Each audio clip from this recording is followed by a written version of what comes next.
Hello ladies and gentlemen, today in War Thunder it's time to look at the Bf-109 E-3, a German Tier 2 fighter, a wonderful plane in the tech tree, just near the Bf-109E1, one of my favourite planes in this game, and it basically leads on to the F-series, the F1, the F2, and then you get the F4s and the G2. It's basically the first Bf-109 you will unlock in that little tree here, which is always nice, and a realistic battle rating of 2.7. Obviously in arcade battles it does change to 3.0, but I mainly fly it in realistic, so that's where I'm going to get the battle rating from.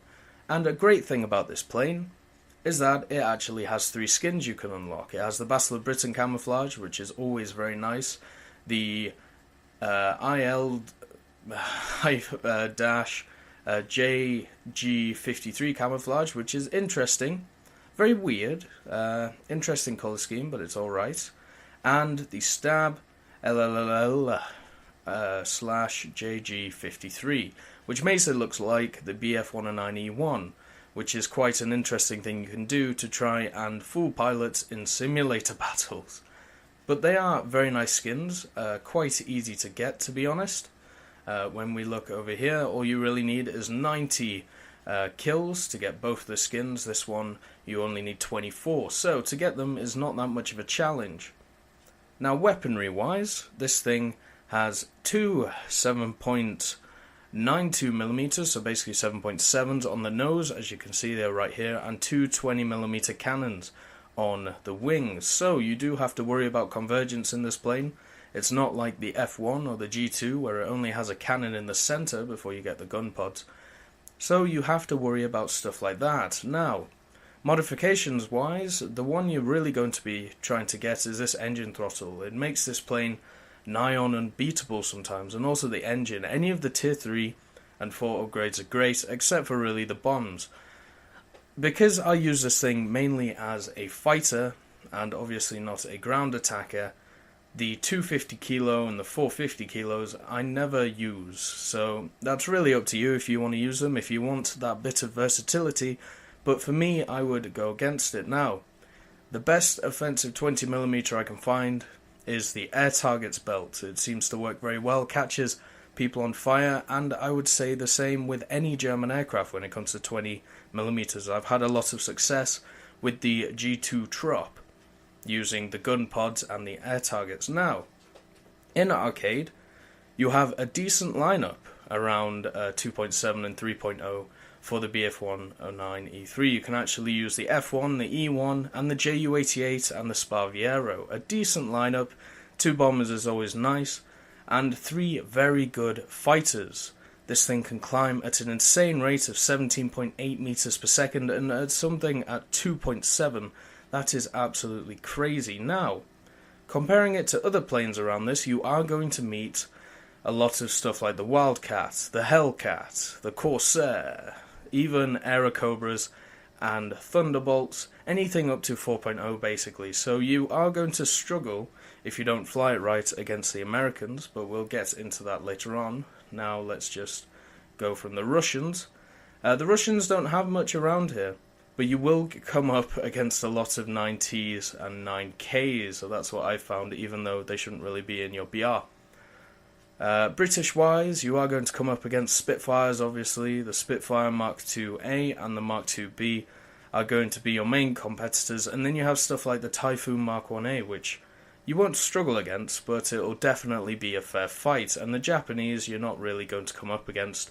But anyway, you're basically coming up against the Ki-61s, the early Ki-45s, stuff like the G4M1, you know, nothing you can't deal with. So it's a good all-round plane, and we'll get into more of that in the gameplay. But anyway, let's get into some arcade battles.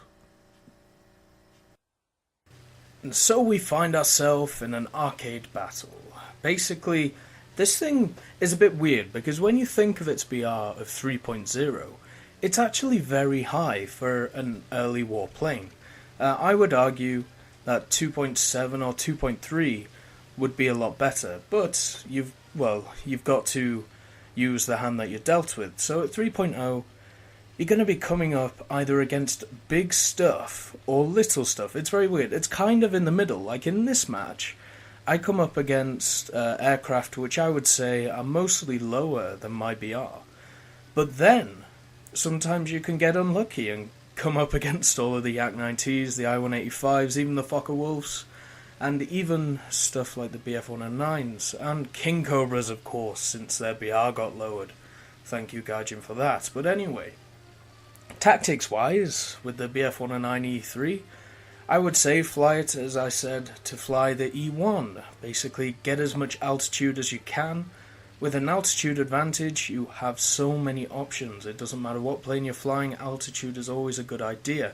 Maybe not with ground attackers, but, well, the Thunderbolt is a great example of how that works well, even when it's not really supposed to. But basically, if your enemy is above you in the BF-109 E3, there's not much you can do. Because it is an okay turner, but the thing is there's a lot of aircraft out there, especially around this BR, which outturn you really well. And I still think the jury is out on the elevator on this thing. It wobbles like crazy, and maybe I shouldn't have taken that, but I was very confident in I could kill that guy before he could kill me, basically. I don't usually do that. Another thing to actually talk about with the BF-109 E3, and also with most of the BF-109s you encounter in this game, they are not aircraft that can tank shots, even in arcade. A lot of flight models are basically helped out in arcade, let's say, and that's the same with the BF-109s. But damage model-wise, this thing can still get torn apart by 7.7mm from a Wellington. Especially if you have a really good crew like this guy does. You can tell that he has a decent crew, basically because I didn't knock out a gunner while basically flailing at his tail with 20mm. I don't know if any of you have taken a 20mm through the head or through the shoulder, but I'd like to hear your stories and see if you survived. Basically, this thing can get torn up quite easily. Now, it's very maneuverable, which means that getting shot doesn't always happen a lot, but then again, this Wellington can pretty much maneuver the same as me when I have damaged wings. Remember, this is not when I'm doing great, but this Wellington can outturn me. But then again, this is arcade, stuff like that happens. The Wellington, even though I can't find any record of it being buffed, it definitely got lowered in BR, making it a better plane, which is always nice to hear from a Wellington pilot like myself.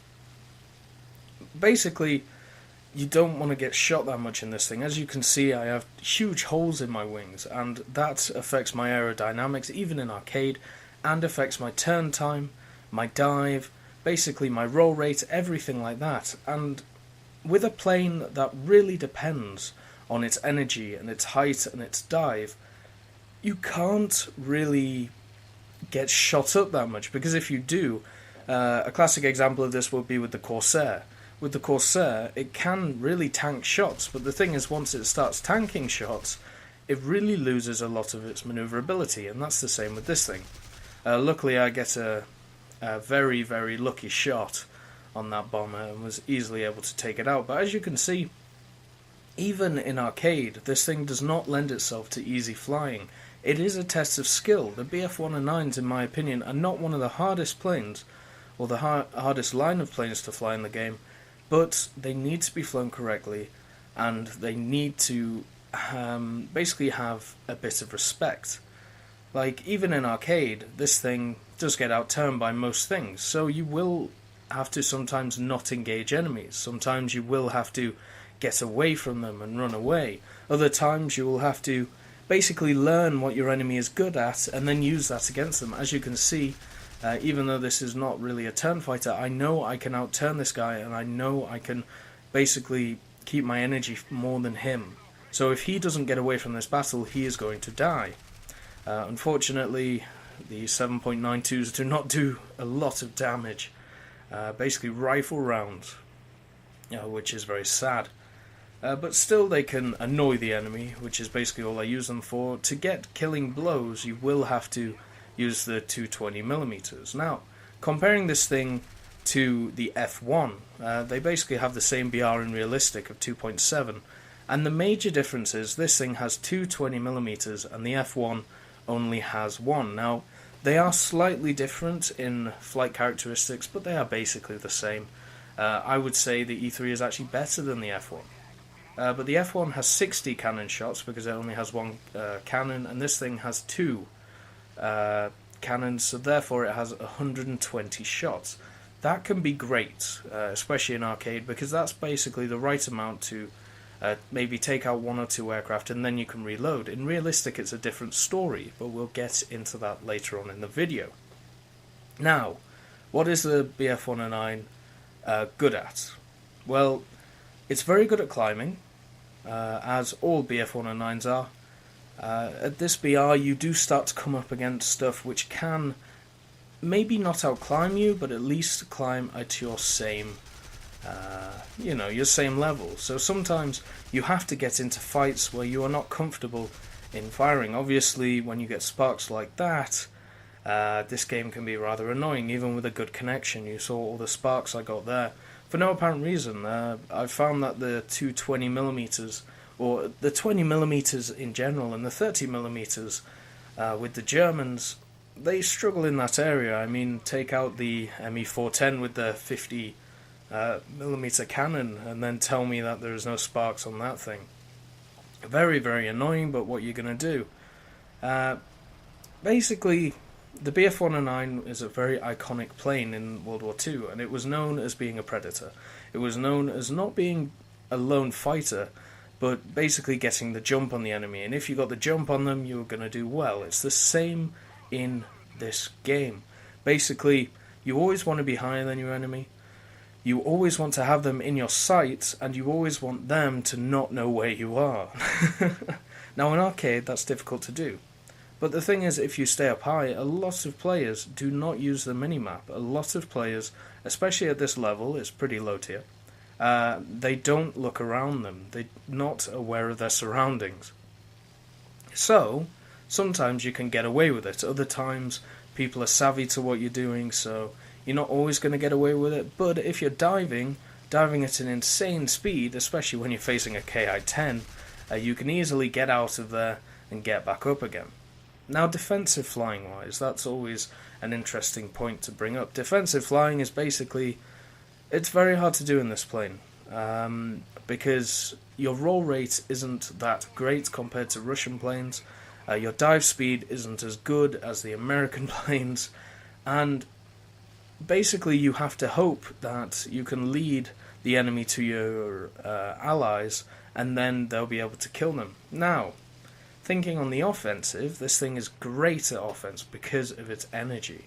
If you come up across a plane which is lower than you, it's going to be very hard for that person to kill you unless you make a mistake. Now, that's the big thing in this. If you use this plane to perfection, if you use this plane exactly as an energy fighter, then it's very hard for you to get shot down, because especially in realistic. But in arcade, because of the boosted flight models, because of stuff like that, planes like this kind of go out of fashion fast. Like, it's nice having 220mm, but when you can fly Russians, which have the Shivaks, and have 3 of them on the nose, then, it's it's very hard to make a claim for this thing to be used. I mean, look at the new MiG-3, I believe it is. It has 2 20mm Shivaks on the nose, and I would say that is a wonderful aircraft at its BR. It's way, way overpowered. But the thing is, you compare that to something like this, and you go, which one would I rather use? 220mm on a nose is much better than 220mm on the wings. Now, luckily at the moment, I have a Ki-10 and a BF-110 chasing me. I can beat them in a dive, so what do? You go into a dive and try and get back to your base and hope that your allies help. The Ki-10, the guy who's flying it is actually a pretty decent pilot, but the thing is, there's not much I can do against him anyway. He's in a biplane. He's going to outturn me, and if I don't, if I engage him in an energy fight, then yeah, I'm going to hit him, but he can just go crazy and fly like a madman while I spray around with my guns. But anyway, back to the convergence thing. Convergence is obviously a big thing in War Thunder when it comes to planes like this. If you want your 20mm cannons to hit, then, you know, you're gonna really have to worry about where you're targeting planes. Now, with this BF-110, who can outturn me, by the way, even though I'm in an E-3 going at pretty high speed, just take that into account. Yes, I do have damaged wings, but come on, fix the goddamn BF-110. But anyway, when you're shooting at targets, because you only have these two German 20mm, you're going to really have to pick parts of the plane that you want to take out. Like with a Wellington, you want to aim maybe for the engine or the cockpit. Maybe with a BF-110, you want to aim at its tail. Stuff like this. You have to be a bit intelligent when using this thing. It's not just aim, shoot, fire, and kill, like it is with some planes. I'm looking at you, Yak-9T. So basically, it takes a bit of intellect to fly this thing, even in arcade, where a lot of people say that arcade has no skill. Well, skill to me is different in arcade than realistic. I have two guys on my ass. I'm basically trying to bring them to my base so I can take them out. Now that to me is a bit of skill. It's all about tactical awareness, you know where you're going, and that's the same with all the BF-109s. You need to have a little bit of intelligent play. You've got to understand that you are not always going to be the best turner, that you're not always going to be the best diver, you're not going to have the best armament, so pick and choose who you fight. At the start I fought a Typhoon, which some would say could have been a bad idea, but I looked at my internet connection, which was pretty good, in the green for once, and then I saw that the Typhoon only has 7.7s, so as long as I got some decent hits I could take it out. And then I attacked some bombers. The Wellington did shoot me up a bit, but you can see where I'm going here. I'm picking my targets as if I'm going after them for a specific reason. It's not just point, aim, shoot, kill. Because if you do that in the BF-109, you won't do well. You will not. That's a guarantee. You have to pick your fights well. If you see a Yak-9, sometimes you will not be able to go after it. But anyway, onto the live commentary. And so onto the live commentary part of this review, where I'll be flying the BF-109 E-3 in a realistic battle, because to be honest, I don't really think this thing shines in arcade. I mean, it does have those two 20mm, it does have an insane climb rate, but you can't abuse it in that respect as much as you can in realistic. In realistic, this thing is a predator, even against stuff which you will see later on, which is a much higher BR than itself. It is very good at what it's good at, but very bad at what it's bad at. By that I mean, turning is pretty abhorrent in this thing. It's not great at low speeds, so what do? You make sure you're never at low speeds. Its dive is okay, but its main great thing is its energy retention, so you've got to use that to your advantage. Never dive on an enemy and then stay on them. You basically have to hit and run, like a hawk would do. The British in the Battle of Britain used to actually call these things the hawk and the predator, because basically, before they were told to defend bombers, they would actually fly above the bombers a few thousand meters, and then once the Spitfires and the Hurricanes and everything else engaged, the Heinkels and the BF-110s, they would come swooping down and come and try and clean up the mice which were harrowing their bombers. Unfortunately, later on in the Battle of Britain, they were basically told to stay close to the bombers, which obviously protected them a bit better, but it did mean that the BF-109s lost their advantage. They lost their predatory skills in a way. So even though the bombers benefited a little bit, I would say the disadvantage the BF-109 got was a lot larger than what the bombers gained. This thing in the cockpit shakes a lot, as you can see. It's kind of worrying, but it doesn't really change the way it works. Now, let's see what we have on our team. We have a Focke-Wulf 198.1, which is a battle rating of 3.3, a BF1 F4. It looks like we are probably the lowest BR, which is usually what happens in this plane, because to be honest, not many Germans want to fly this plane right now, which completely makes sense. I mean, at its BR of 2.7, it still comes up against stuff like Corsairs, Hellcats, even to stretch P-38Gs at a BR of 4.0. It even comes up against King Cobras now, and Aerocobras, and Spitfires. This thing is... it's interesting, let's just say that.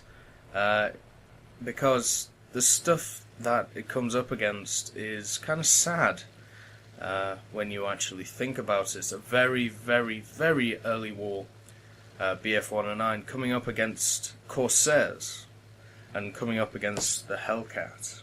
But what you're going to do, even though the BR and the matchmaking of this thing isn't great, you still have to fly it to its advantages, even if you feel like it is over-tiered. That is your job as a pilot, to basically beat the odds, which you can easily do in this plane. I mean, at its current BR and what it comes up against, it still does outclimb stuff.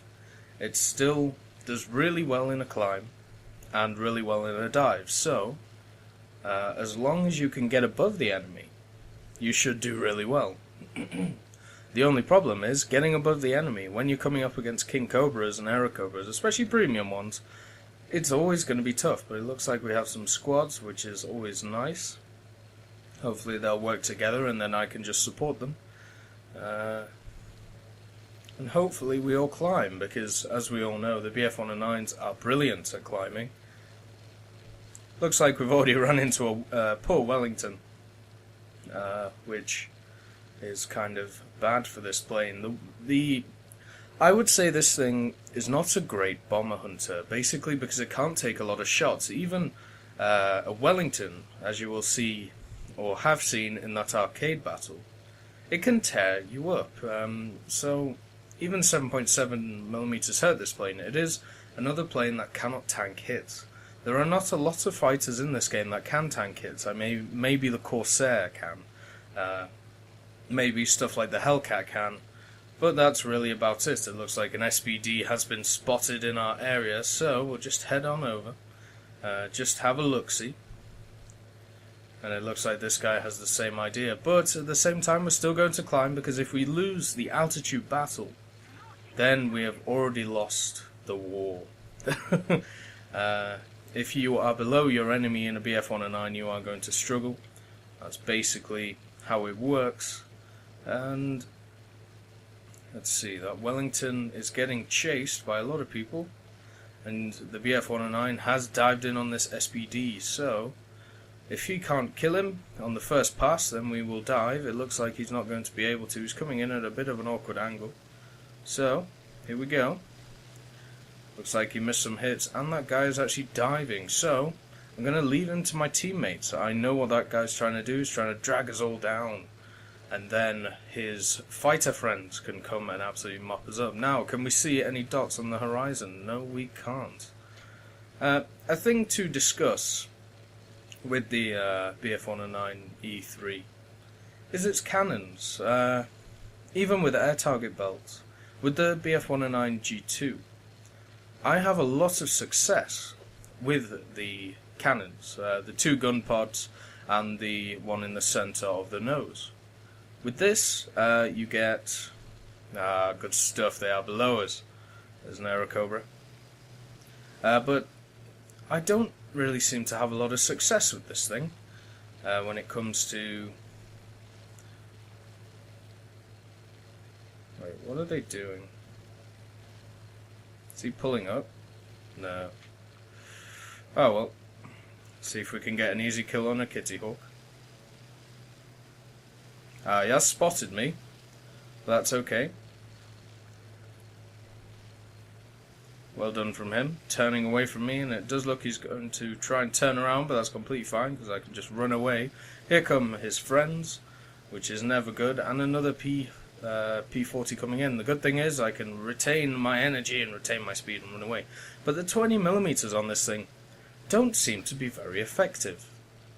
I don't know what it is. It may be the whole point of the convergence on these guns isn't very good. You have to really, really work at getting hits in a proper places. Now, that P39 may cause a bit of issues. So, let's just turn and help our friend, the Ju-87, who is going to struggle. Now, are you going to turn left? Of course you're not, because you know where I am, don't you?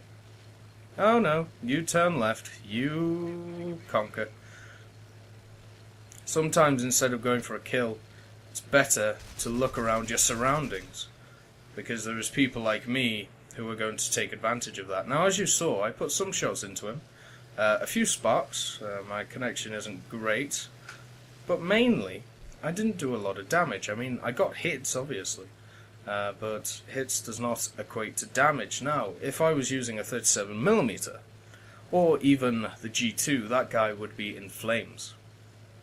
So, yeah, it's up for debate, the strength of these 20mm at the moment. I mean, I wouldn't say they're great, but it looks like their whole team has been dragged down, which is exactly what we want. We want to be the predator. We want to be the guy... You trying to run away, Bo? We want to be the guy above everybody and basically able... Oh shit, I lost him.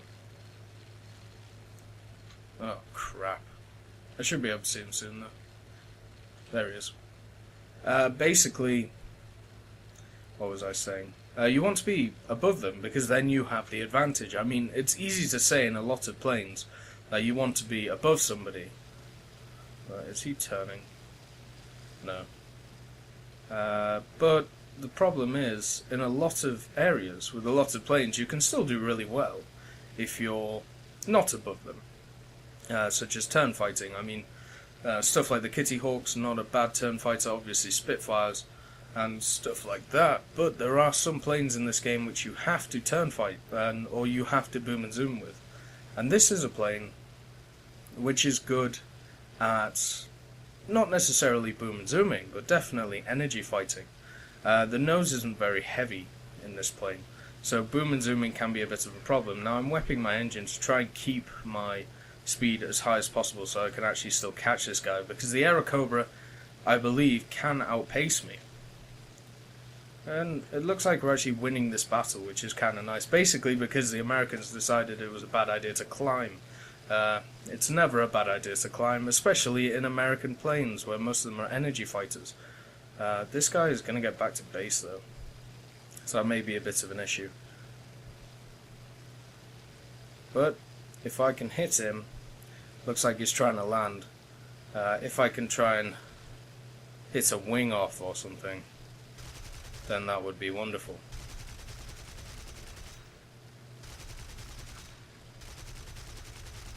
There we go, right, okay, destroyed. Unfortunately, we're over there, AA, so it's time to get out of there. Water is overheated, but that's completely fine.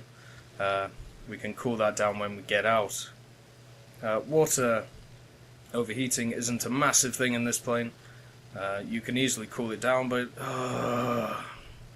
the AA has hit my oil, it looks like, so we're going to overheat pretty fast, so it's time to get back to base. Now, let's aim for a base. The closest one is this direction, so let's go. Hopefully I don't overheat in time, but we did get an Aerocobra, a BR 3.3. So, there we go. It looks like there's only two of them left, though. One of them is spotted, which is this P40, but as you can see, just killing that one guy, I basically expended all of my cannon shots, and it wasn't as if I was... Jesus, that was far away. It wasn't as if I was shooting really far, or, you know, shooting inaccurately. I actually hit him with most of my shots. It's just the fact that this thing doesn't carry a lot of cannon ammo, so you have to be very relaxed on the trigger finger. The amount of let's go down here. The amount of MG ammo you have is absolutely wonderful, but the MG ammo is only 7.7 millimeters, or something to that effect. It's not great. As you can see, it's like a pea shooter. And it looks like that guy's struggling, so if he does not turn, which he does not, it is time to turn on him. Use that energy and use that speed to our advantage. Come around for another pass. It looks like he's going down. There we go. Now, Spitfire. Spitfire's mortal enemy of the BF-109, but can still be killed very easily as long as you don't engage them in a turn fight. Now, a Spitfire is one of those planes. It cannot climb as hard as the BF-109, and it cannot retain its energy as well, but it definitely can outturn this thing, just like it can outturn most planes in the game. So, if he decides to turn, which it looks like he is doing, that's fine. I don't know what he's doing though. He's a Mark 2B, so we've got to watch out for his Hispanos. Nice work with the elevator there. I don't really know what he's doing, but that's really up to him. It looks like one of our allies has hit him pretty hard with something there. Probably those 20mm from the BF-110, and he's going down. Look at him, he's in a spin. Lovely stuff. So yeah, as long as you keep above the enemy in the BF-109, you're never going to do a lot of damage, but you are going to help your team. It's definitely a team plane. If everybody was flying these, then you might struggle a little bit, basically because you don't really have the firepower. But as long as there's one of you helping out your team, making sure to check where you are on the map, making sure to be aware of your surroundings, you're going to do well, which is always nice. But yeah, it's an interesting plane. It's a weird one. It definitely doesn't suit everybody, I would say. But I enjoy it just because I like the idea of teamwork. I like the idea of supporting your allies instead of just going in gung-ho and after people. But we made a hell of a lot of credits, which is nice, and that's only 1 aircraft destroyed and 1 assist. Only 7 hits. So, yeah, it's a lot of credits for that, including the 1000, obviously. Not great research, because I'm researching Tier 4 right now. But let's look at the repair. The repair is 402. So overall, I made a ton of money on that flyout, which is always nice to do when you're flying planes like this. But anyway, let's get on to some performance testing. And here we are in the performance testing part of this review. Basically, the first test is obviously to see how far we can WEP with a full tank of fuel. Now, the full tank of fuel on the BF-109 E-3 is basically an hour. It's around about that, maybe just a bit less. But with WEP, that's not too bad. A few things I want to point out with the BF-109 is as you get higher and higher and higher in altitude, it does roll better, but it still doesn't roll too well in realistic. And also, there seems to be a problem with the elevator, and they kind of fixed it. It's a problem that all of the BF-109s have, where when you try and turn, the tail decides to shake, Shannara, shake your body out. And basically, you know, the balancing is a bit off. The same problem the King Cobra has and the Aero Cobras, stuff like that. But apart from that, looking at all the instruments on the inside, everything seems to work, which is very, very interesting. Usually, there's always one or a few which don't work right off the bat, but with the BF-109, it seems like even the clock works, which is absolutely wonderful. It's nice to see the attention to detail of stuff like that. Also, if you actually sit in the cockpit and WEP, you'll see the whole thing shakes, which I don't know if that actually happened in real life or not, but that kind of shows that this thing isn't really supposed to be pushed that hard, WEP-wise, for obvious reasons. But anyway, let's get down to a bit of a higher altitude here, and basically you can climb at around 20 degrees, which is absolutely wonderful in a plane with a BR of 2.7 in realistic. 20 degrees is great. Even without WEP, you could maybe get 16, 17 degrees. As you go up, obviously, the main problem is that that you have to keep decreasing the angle, otherwise you can't climb as much, and as you go up you lose more and more speed as you're climbing. That's just how it works with most planes. Some actually do better at higher altitudes, but this plane is very much a mid-altitude kind of guy. But anyway, we're getting very close to the water overheating. The oil doesn't overheat first, the water seems to do, and even when it overheats it takes some time to start killing your engine, which is always nice. It's a nice change for once, instead of basically doing that. Also, on another side note, it is actually very easy to cool off your engine once again, especially when you're at this height. Basically, you can wep and wep and wep at the start of a game, and you can get up to a pretty decent height, which is always nice. Some of the planes struggle when it comes to this, but the BF-109 is never that. And there you go, there goes the water at 7 minutes 35 seconds. I have cut down this video a little bit, and at an altitude of around 6,879 meters. So that shows that you can wep this thing to a very high height if you actually want to. 6,800 meters is very competitive for most planes, which are high altitude fighters. And as I said, cooling it down is actually very easy to do. You just have to cut the throttle, let it glide for a bit, and then it'll easily be able to cool down. Now, let's go on to basically the diving thing. See how fast you can dive before your wings break. And also, this thing is and has got combat flaps, so we're going to test that too, because we might as well. A little bit of a tidbit is, as I said, the elevator seems kind of screwed in this. I need to do some more research to see if that was actually how it was in real life. But as we go into a dive, it is actually very hard to get it down vertical, which is quite interesting. It tries to fight against it, but basically the flaps break at 670 kilometers an hour, and that's IAS, indicated airspeed, and the wings break at 750 kilometers an hour. Now, an added tidbit is that at 980 kilometers an hour, your tail breaks off, which is quite interesting. But anyway, let's get on to some realistic battle. And so on to the realistic part of this review, where I have quite a nice game for you, which I think shows the good and the bad of the BF-109 E-3. And it's not really down to the plane, it's more down to the game that it's actually put in. By this I mean, basically its BR and its matchmaking is definitely not the best for any plane in the game. Like, when you think about 2.7, stuff that comes to mind is the Kitty Hawk, the Corsair, the Spitfire Mark IIB, or the Mark IIA even, and stuff like that. You don't really think the BF-109 E-3 is a competitor, or at least looking through a lot of comments and stuff and a few forum posts, people really don't have a lot of faith in this plane. And to be honest, I have no idea why. For me, as you can see, you can climb at a ridiculous rate. I mean, I'm still gaining speed here, and I'm climbing at maybe about 20 degrees. Now, that is a feat in its own. There aren't many planes in this game which can actually climb at 20 degrees.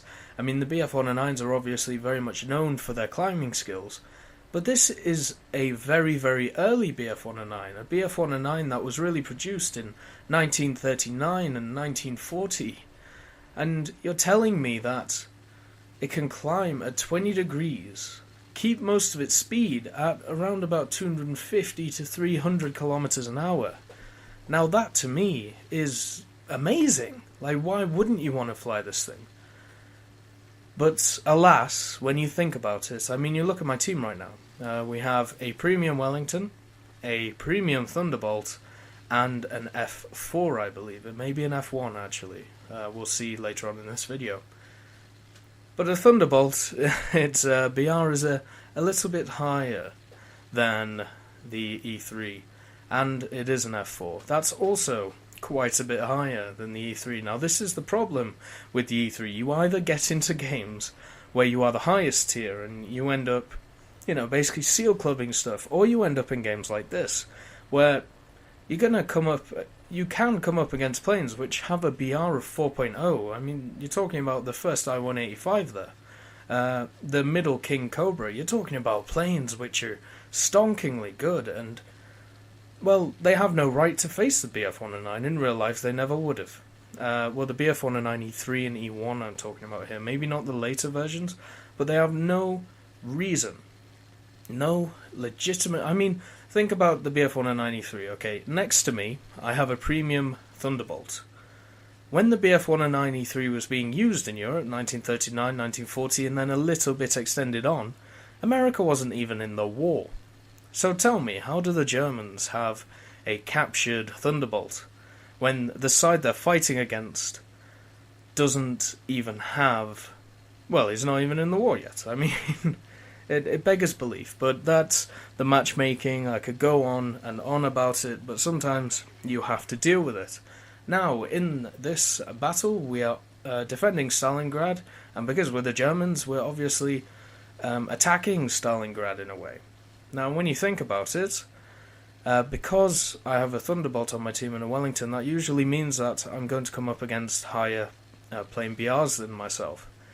Now, I'm telling you right now, on the enemy team, there is a Yak-9T, a Yak-9K, and a premium King Cobra against my plane, the BF-109 E3. It would have never met any of those planes in World War II. But that's just how it is. And the thing is, because this thing has an insane climb rate and a decent dive speed, you can deal with them. You just got to make sure you don't get shot, and you don't engage in a turn fight. I mean, if this King Cobra knew what he was doing, and as you will find out he obviously didn't, he could maliciously take us apart, one by one. That thing overperforms like crazy. I don't care what people say, the premium King Cobra is a hell of a lot better than the American King Cobras you can get. It seems to climb like a bullet. But that is my opinion, and my opinion alone. But anyway, in this map, as we can see, basically all I'm doing is climbing. You need patience in a plane like this. This plane is a predator. It is an assassin. It's not designed to be a brawler. It's designed to see your targets, get into a great position, and then dive on them without them knowing you were there. Kind of like a silent assassin. That's how I would say this plane is. It is a lot like the E1, but with the added extension of 220mm, which is always nice. It has a great climb rate. As you can see, I've already got up to about 5,300 without really breaking a sweat. Using quite a lot of fuel, but, you know, the fact that you can either take like 20, 30, 45 or full tank, which is, I believe, 53 minutes or about an hour, then it's flexible. You can use stuff like that, and even with a full tank, as you'll see in the performance testing, it still climbs really, really well with WEP. And I'm not even using WEP right now, and I'm easily going up to 6,000 after about 6 minutes of fuel use. Now, a main problem that you may have with this is fuel. With 20 minutes of fuel, you obviously have to keep an eye on your gauge, but the thing is, you know, if you don't want to worry about that, you can just take 30 or 40 minutes of fuel. Obviously, it does take a bit of a hit with climbing and stuff like that, but, you know, if you're okay with that, then it doesn't really matter. This thing still climbs like a bullet with a full fuel tank. I take 20 minutes of fuel because I'm kind of paranoid about fuel, and so I check it all the time, so I make sure I always have enough.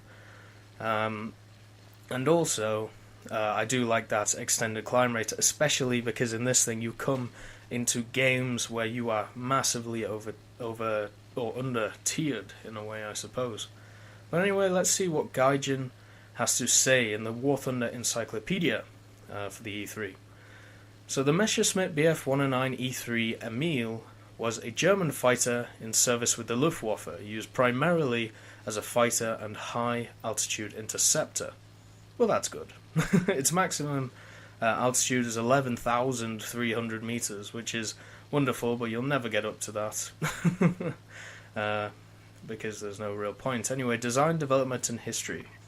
It was one of the first truly modern fighters of the era, including such features as all-metal monocoque construction a closed canopy, a retractable landing gear, and was powered by a liquid-cooled inverted V12 aero engine. The Bf-109 first saw operational history during the Spanish Civil War, and was still in service at the dawn of the Jet Age at the end of World War II, during which time it was the backbone of the Luftwaffe's fighting force.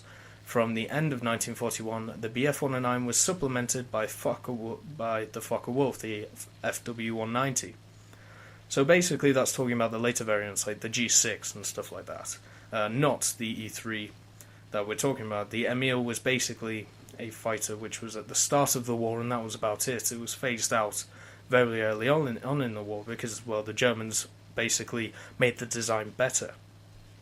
But anyway, let's get back to the match, and as we can see, the King Cobra actually got himself shot down by the Wellington, so that was quite interesting. And after, predatoring around and making sure I keep my height, basically I've spotted where the enemy are. And you can do this with some very simple things. I'm actually going to make a beginner's guide on this. Basically, watching your AI is a big giveaway. As you can see, if you've got this on full screen, I'm watching that AI. People are shooting at it, okay?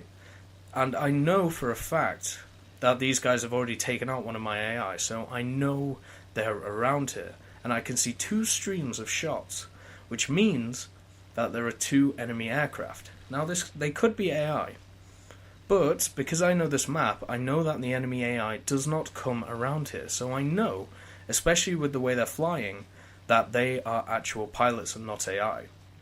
So that's just something to take into account.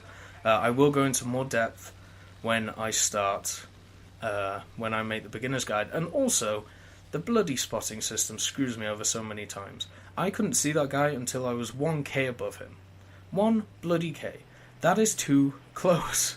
He would have seen me from about maybe 3k up, and he could have easily got away. But, alas, they were unfortunately looking at the AI. So here is the AC-9T and the AC-9K. 2 aircraft which I would never hope to face in something like this. But luckily, the pilots who are flying them are not very good, so that's probably why I am fighting them, the good old battle player efficiency thing. But as you can see, even in a fighter which has a lot lower BR, I am still able to take down these yaks, because basically the way they're flying is idiotic, to say the least. He's using all of his energy to try and turn on me while I'm basically just flying over his head and making sure his speed is absolutely destroyed. But that's up to him, and if he wants to do that, that's okay. And the main point of this is to show that the Bf-109 E-3 is still able to fight whatever it comes up against as long as it has the altitude advantage. Right now, I can easily retain my energy and my speed to keep on this guy's ass. It doesn't matter how much he turns, all I have to do is wait until he makes a mistake. And even if I make a mistake, really, if he capitalizes, well done, but we already have some other guys here. And now that he's basically just rolling and rolling, he's losing speed, which is completely stupid, and unfortunately, I waste my shots. But I do get a crit on his cooling system, and luckily, the P-47 sets him on fire. But that shows, it doesn't really matter what you come up against in this thing. As long as you use that climb rate to your advantage, you can easily take it out. It doesn't matter what I say about the 20mm not being great, or the fact that you only have 7.92s after that.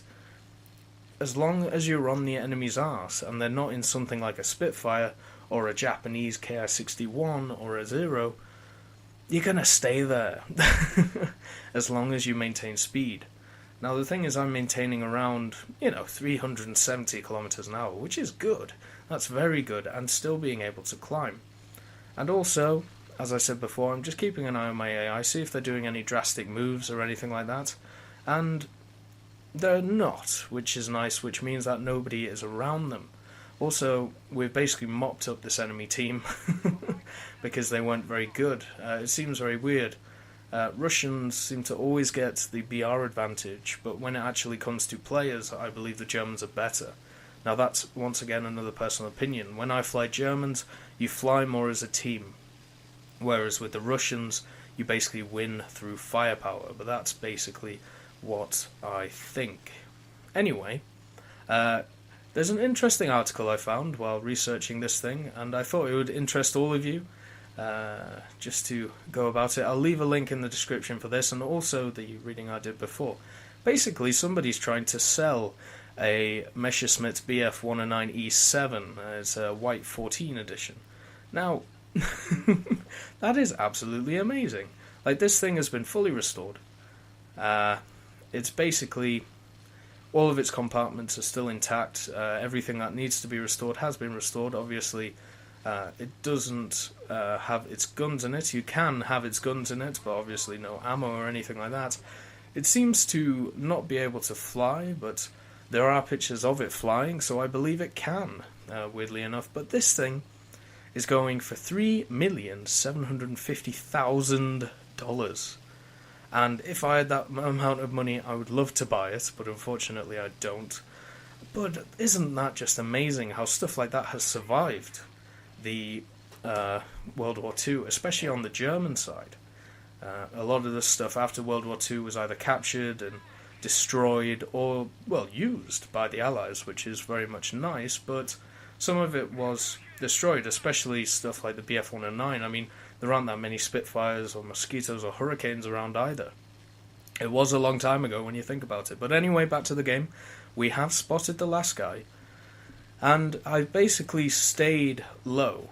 I haven't gone crazy altitude hunting because I wanted to be able to support my two allies. I was actually going towards that AI because I thought I saw something fishy with it. It seemed to be moving a bit sporadically, going along a line that I've never seen an AI go from.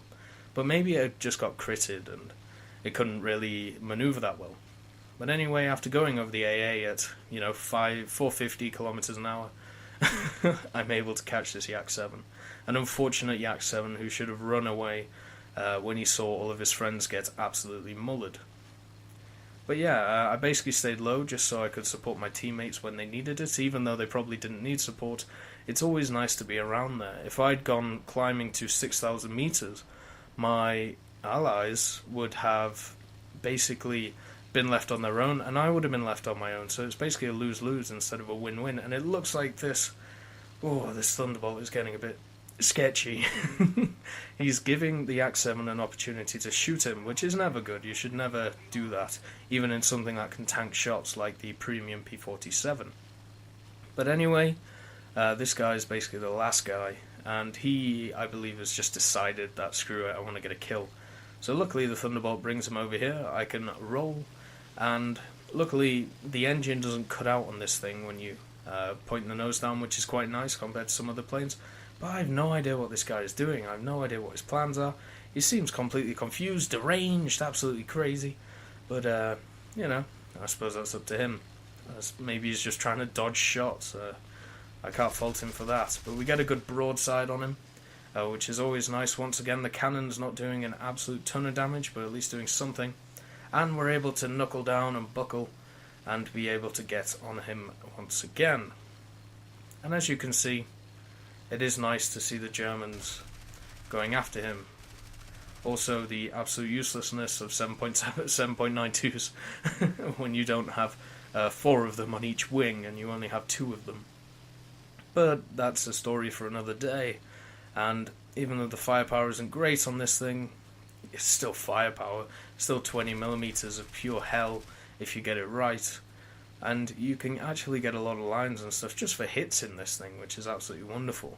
You will get quite a lot of assists. That's just how it works with these lower tier Bf 109s. They don't have a ton of firepower compared to at least the 320mm the G2 has. The G2 Trop with the gun pods, of course. But stuff like this, the F1, the E1, it is quite tough to finish off kills.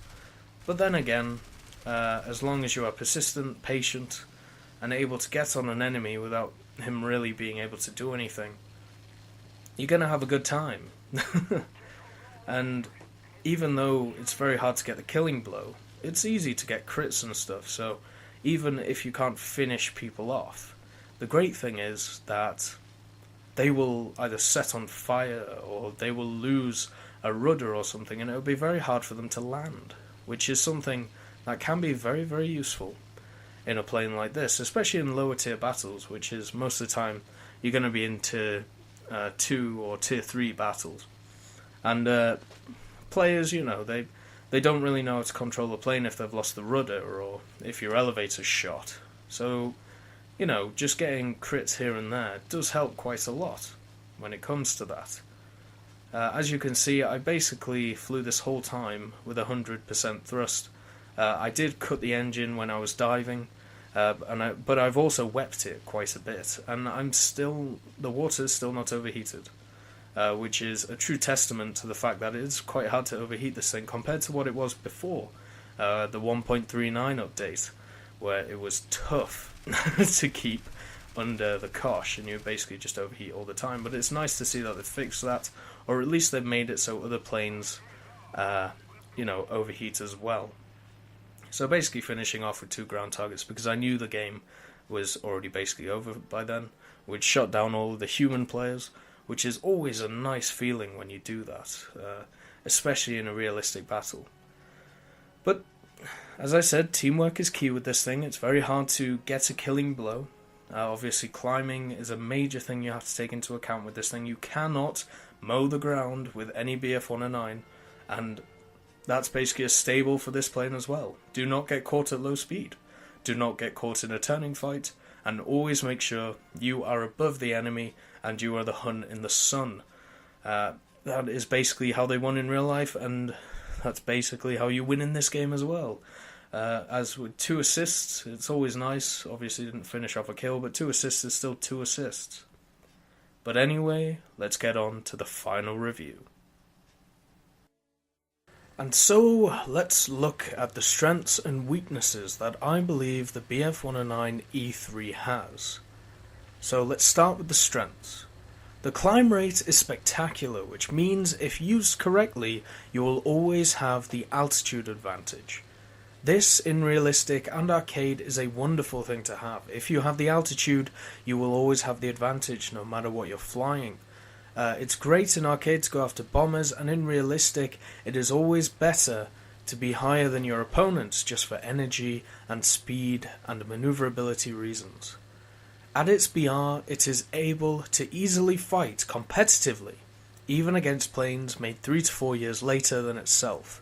These planes I'm talking about are the King Cobras and the I-185s, which were, well, basically prototypes, but they would have come in around 1943 if they had. It's amazing, and a show and a feat of engineering to find a plane that within World War II was able to compete with stuff made 3 to 4 years down the line. It is absolutely incredible. With 2 20mm cannons, it has more firepower than the other 2 BF-109s around its BR. The ones I'm talking about there are the F1 and the E1. The F1 has 1 central nose cannon and the machine guns, and the E1 has 3 machine guns. So, if you're that kind of player who likes firepower, the E3 is the way to go. The engines can be wet to death for more than 5 minutes, which can give you a great advantage at the start of the battle or during combat. Never underestimate the use of WEP, especially with an energy fighter. WEP can be used to retain speed and also at the start of battle to give you that little edge and that little altitude advantage I was talking about before. The elevator seems to have been fixed, which makes the plane maneuverable at low speeds. This is a problem I had a few updates and patches ago, where the BF-109 used to tail waggle, and luckily that's been fixed, which basically means you can actually maneuver this thing under about 350 kilometers an hour IAS. And so onto the weaknesses. Its only true advantage is its climb rate, so if you come up against planes which have similar climb rates, you may struggle. Even though this climb rate is absolutely insane, there are planes like the I-185 and the King Cobras which can, well, the premium King Cobra, that can climb as fast and as well as you. So facing them, even though you shouldn't in the first place, you are going to struggle. But then again, those planes are very high BRs, and you are going to struggle anyway against them. The cannons, in my opinion, are a lot worse than the Shivak and Hispano cannons, and seem to spark more and do less overall damage. This is basically me going, the Shivak Russian cannons and the British Hispanos are just better than these cannons, even with air target ammunition, and that may be just my personal opinion, but I think they're a lot worse. Your cannon ammo is small, leaving you with only two 7.92 machine guns to attack with. This is basically like the Spitfire Mark IIB. Once you run out of cannon ammo, you don't become a killing... You lose the ability to become a killing machine and become an assist machine, which some players don't like. I don't mind it because of just teamwork and everything like that. Get used to flying against superior aircraft such as the Russian King Cobra and the Yak-9s. As you saw in that realistic replay, we faced a premium King Cobra and a Yak-9K. So, get used to it. Unfortunately, the matchmaker is not going to change. You cannot get hit even once, because then you lose all of your advantages and become a sitting duck. Certain planes, certain fighters in this game, such as the Thunderbolt, even the Yaks, a lot of the Russian planes can take damage and still be very maneuverable. This thing is not one of them. You lose a flap, you lose your rudder, you get a hole in your wing, you are really going to struggle to maneuver away from your enemy. But anyway, it's a decent plane, but it does have some flaws to take into account. I would definitely say fly it, but the problem is, because of this BR spread, it is hard to properly recommend. It is a great aircraft, but the fact that it comes up against stuff which is just massively better than it in every way, it is very hard to recommend. But anyway, thank you for watching, and have a great